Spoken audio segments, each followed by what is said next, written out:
Is removing automatic gratuities making it more expensive for other people who are cruising? Automatic gratuities can easily add hundreds of dollars to your crew. And it's a huge debate online whether or not you should keep them or have them removed and then just tip cash instead. Why is it that different markets such as Europe usually includes gratuities in the actual cruise fare? Today we're going to cover what automatic gratuities are, why cruise lines do this, whether or not removing gratuities can actually increase the cruise fare price later, and much more. I'm Shane with MapBound, and I'm bringing you insights from 25 plus years of international travel. And welcome to our channel. Automatic gratuities is basically just a daily service charge, and that's added automatically to your bill, and a lot of times new cruisers are definitely surprised by it. Now they usually range, depending on the cruise line, between $16 and $25, and it is a daily charge that they automatically add to your bill. Now there is an option to go ahead and prepay your gratuities before you sail. This is actually what I do. I prefer to just have it done and over with. And I do tip cash while on the ship, especially employees who made my cruise even better. So now with that being said, a family of 4 can easily spend over $500 on just gratuities because it is also charged on a per person basis. Now to me, that's actually pretty steep, but I do understand it. In my 20s and 30s, I spent a lot of time in the service industry, mostly in restaurants. I basically did it all. I was a manager, I bartended, I served, I did to go, I did the host stand, I did it all. And I have to say, when it comes to tipping,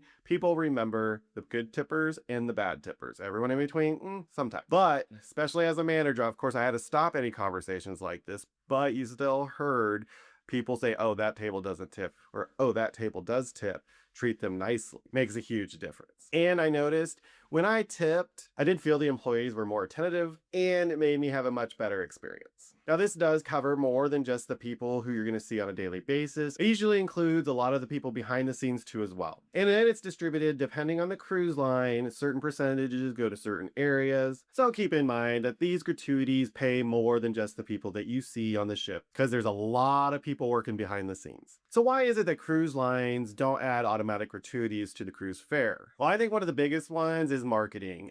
When it comes to marketing at cruise fare, lower the price, the better chances someone's going to book. A $600 cruise sounds a lot better than an $800 cruise. A lot of times, to make the advertising price lower, cruise lines charge separately for Wi-Fi, drink packages, automatic gratuities, port fees, and taxes. And with lower prices, this helps cruise lines stay competitive when it comes to surge results. It's all about the psychological pricing strategy. They usually know what they're doing. And what they do basically is the lower upfront price gets you to book the cruise, and then all the extra fees later, since someone already booked the cruise, they'll usually go ahead and pay those fees. And people have found that this adds up very quickly. What gratuities really pay for is not just dining room servers or bartenders, but the list includes cabin stewards, buffet workers, laundry staff, dishwashers, galley crew, and dining assistants. Cruise ships are like a city, and there's a huge behind the scenes operation a lot of people don't even think about. And the crew that's there helping you make sure your vacation is amazing, they work long hours, they don't usually have a day off,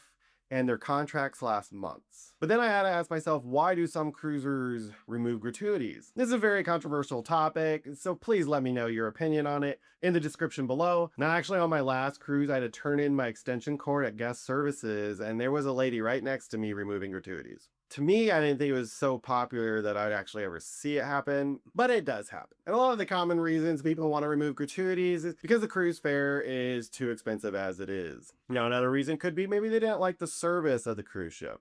And there's controversy even in the restaurant, but when there's a big party, they automatically add gratuities. Not everybody like that, and the same goes with cruise lines, is they don't want to be forced to tip. And a lot of times this could be because they prefer to tip people in person with cash. And I have to say, if it's mandatory, it's really not a tip. And I know that the crew depends on this money to support their families back home. So I always prepay the gratuities and bring extra cash for those that go well and beyond my expectations. Now there are some Facebook groups that I've joined, and I like to look at what people talk about a lot. And when you mention gratuities, man, these comments get blown up. Comments blow up from people saying, don't remove them, pay cash only. It's just a matter of opinion for that individual. So my next point is, if you remove gratuities, does it actually hurt the crew members? Because crew member compensation often includes includes the tip pool. So when you do remove gratuities, it's going to reduce the amount of their shared tip income. So for the people who tip cash only, a lot of times they don't see all the people behind the scenes who also are included in the tip pool. So a lot of times for those behind the scene crew members, they usually don't see the cash tips. So at the end of the day, direct tipping helps the people who are visible, but the shared gratuities will help support the teams included on the cruise ship. So just keep in mind, the bartender might get tipped directly, but the person washing your dishes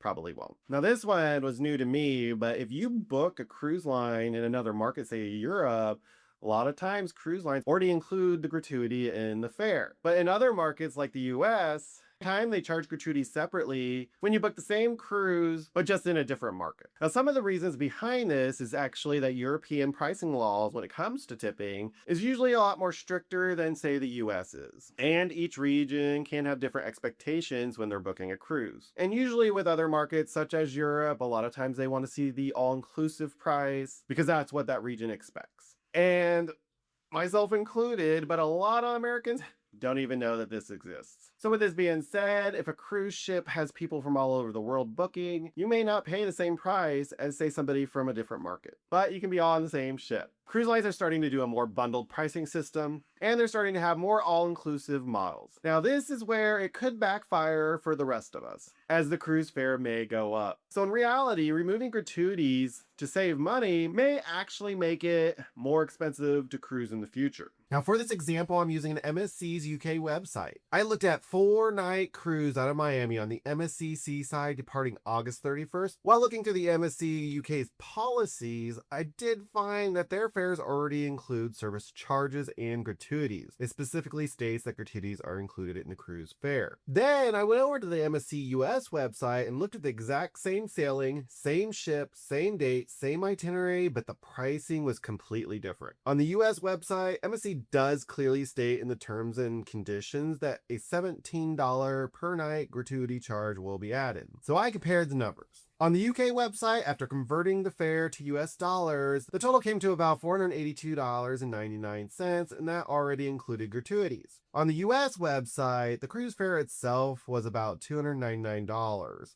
After adding the $17 per night gratuities for 4 nights, the total came to around $367. That is a difference of more than $100 for the exact same cruise. Now, I'm not telling anyone to break rules or get around booking policies, but different markets may have different regulations and restrictions. I'm simply showing you how pricing can vary depending on which cruise line market you book through. And honestly, if I lived in a more expensive cruise market, I'd at least compare my options. I also spent some time researching estimated crew pay and how gratuities are believed to be distributed among crew members. Of course, these figures are only estimates, but they can still help give us a general idea of how the gratuity system works behind the scenes. Now, what does an experienced cruiser do? Well, most cruisers fall into 3 different categories. Leave the gratuities alone, or like myself, prepay gratuities, or remove the gratuities and just tip cash.